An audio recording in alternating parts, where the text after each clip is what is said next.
Terima kasih Anda masih bersama kami. Bagi Anda yang baru saja bergabung, kami hadirkan kembali 3 berita utama hari ini. Truk menabrak sejumlah sepeda motor yang sedang diparkir dan barang dagangan di depan pasar Payaman, Magelang. Sungguh keji, 3 orang lelaki di Sukoharjo membunuh dan membuang jasad perempuan temannya sendiri dalam bungkusan plastik karena ingin merampas uang THR milik korban.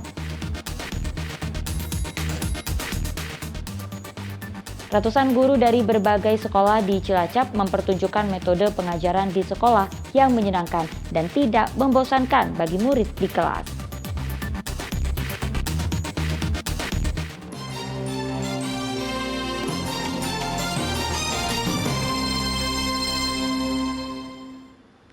Para kepala desa di Kabupaten Tegal mengeluhkan rendahnya alokasi dana desa.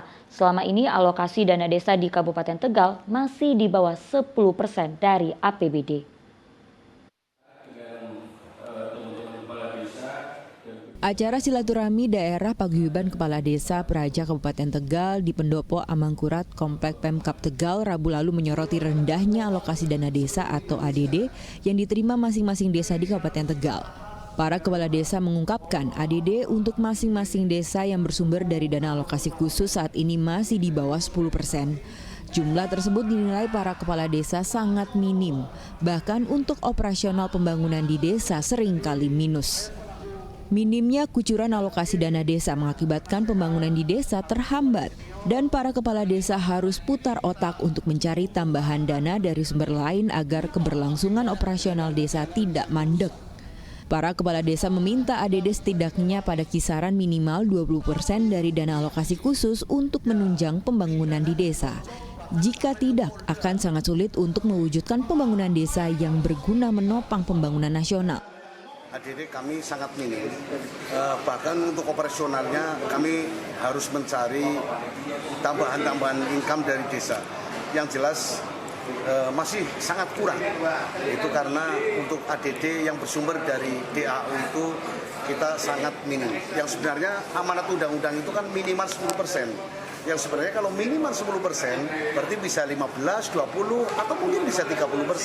Tapi kenyataannya yang kami terima desa-desa Kabupaten Tegal itu masih kurang dari 10%.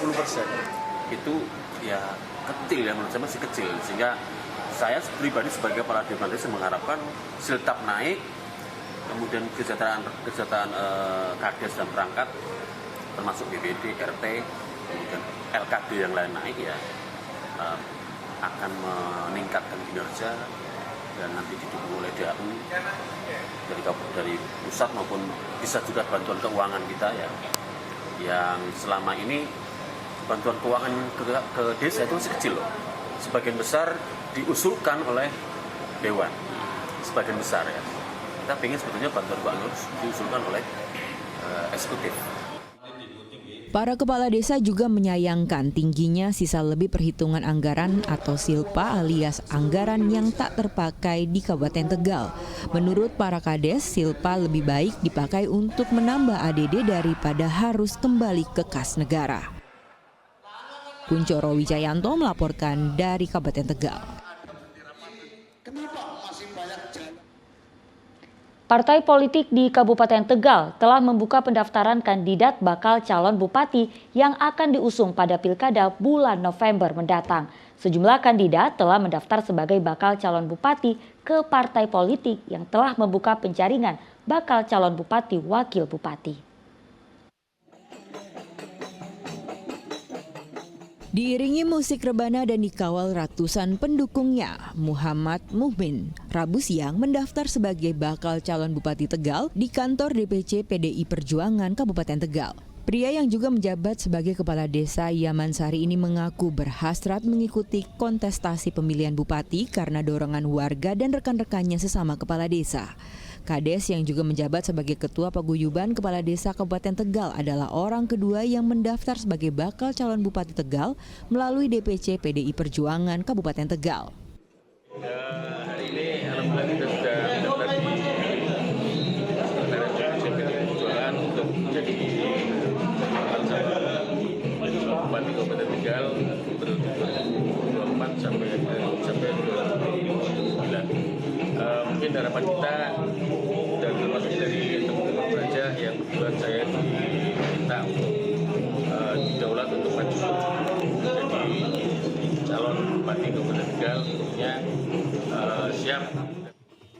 Selain rebana, prosesi pendaftaran juga diisi hiburan bela diri pencaksilat dan atraksi memecah balok beton menggunakan tangan kosong.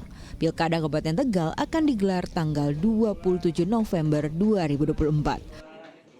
Kuncoro Wijayanto melaporkan dari Kabupaten Tegal. Seperti apa ya kira-kira cara guru mengajar yang tidak membosankan bagi siswa di kelas? Nah, salah satu acara di Cilacap menunjukkan berbagai metode pembelajaran inovatif yang dibuat oleh ratusan guru dari berbagai sekolah. Yuk kita lihat seperti apa inovasi mengajar para guru ini.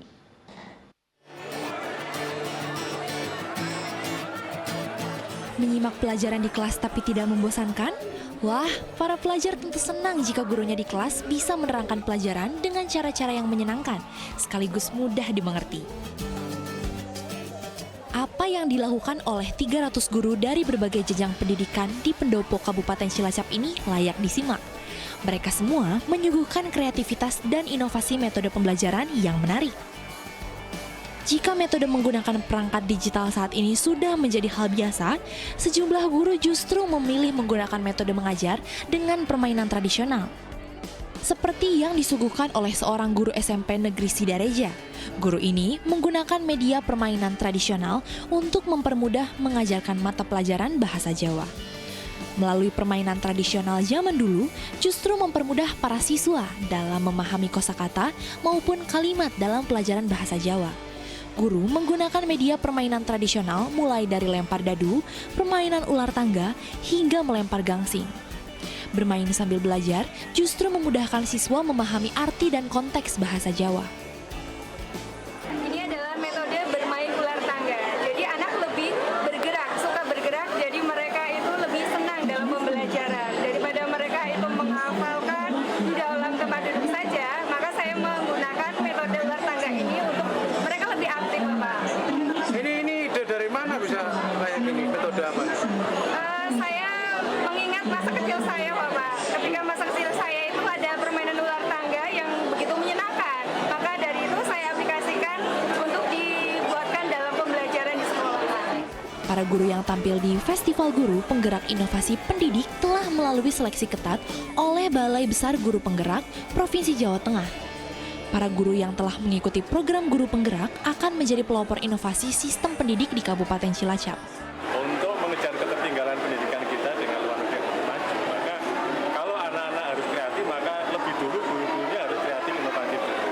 Dan itu tidak boleh sekedar dalam ide-ide, tapi malah harus diwujudkan dalam aksi nyata itu. Ya, sehingga anak akan percaya diajar oleh guru-guru yang betul-betul kreatif dan inovatif. Itu Mas.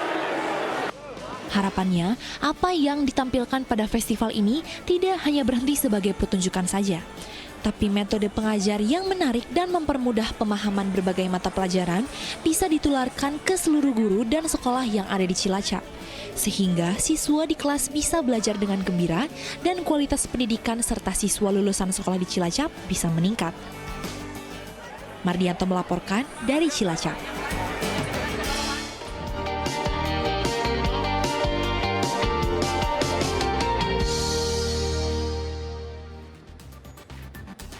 Informasi tadi mengakhiri jumpa kita hari ini. Atas nama rekan yang bertugas, saya Auriga Agustina mengucapkan terima kasih atas kebersamaan Anda. Selamat beraktivitas dan sampai jumpa.